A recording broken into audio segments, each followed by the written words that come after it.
What are the basics of a writing workshop program? Well, first we have to start with the materials. And so during writing workshop, students are each writing independently on their own stories. And so they need some place and somewhere to keep all their components together. And we call this a writer's notebook. It's also known as a folder, but it's that place where they can house all their writing stuff. Some things that go into a writing workshop notebook would be a journal to write in, which just can be purchased, but most teachers photocopy the kind of writing paper they want their student to be on, and they staple it together with cardstock covers. And when the child finishes writing in that notebook, you just give them a new one. What's really neat about this is you can differentiate in the kind of notebooks you give the children in your classroom. Some kiddos are ready for lined paper, and they can write on the top, middle, and bottom lines. Some students are ready for just a baseline, where they have one line that they try to follow in between. Some students may not need lines at all because they are just, not quite even ready for the structure of that. And so you can make journals to meet the needs of each of your learners, and they can graduate through to a new type of journal when they're ready.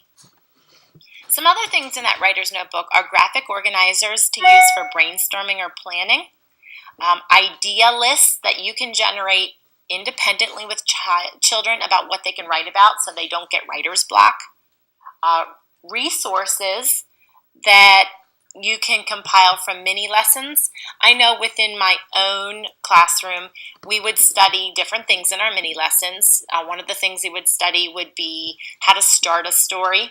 And then when we generated a list, I would give them a copy of our list and let them put it in their notebook. We would make a list of how to end a story.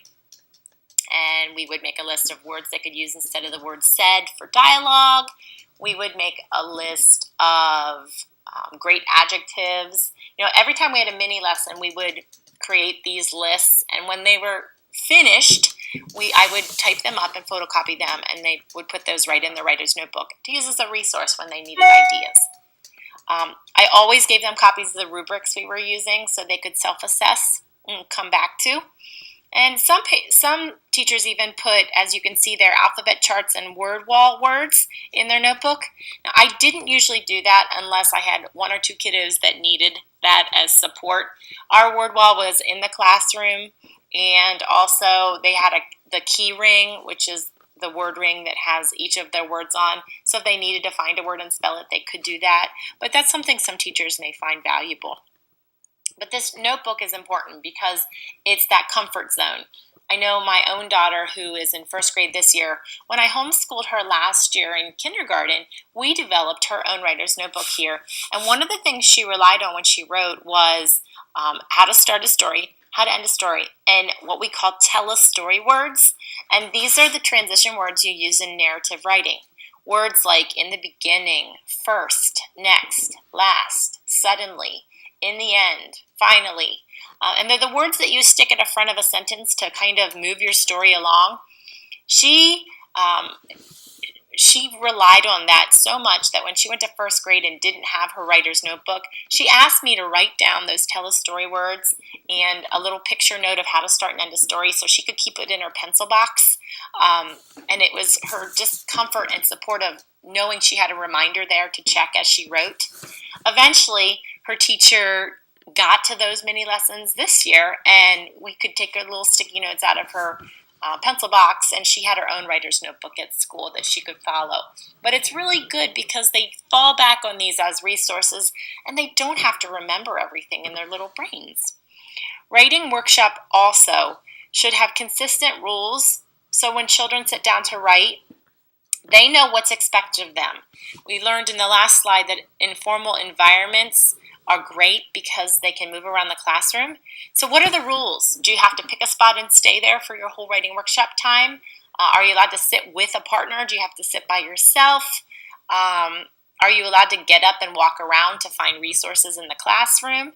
Each teacher has their own rules and expectations, and from the first day of writing workshop, they should be explained, modeled, practiced, and then enforced all the time, because that consistent environment where everything stays the same with the structure and routine will help them know what writing time is all about and kind of move through that process easier. The other thing that I did during writing time that my students seemed to really enjoy was to put on music. After our mini lesson, when everyone went back to work independently, I would put quiet music on, not necessarily classical, but just something quiet and underlying. And they knew that if I heard them talking above that quiet music, that it was definitely not appropriate work volume, because I do feel like it's one of the times a day where it needs to be quiet, because it requires a lot of concentration and independent thinking when we do writing.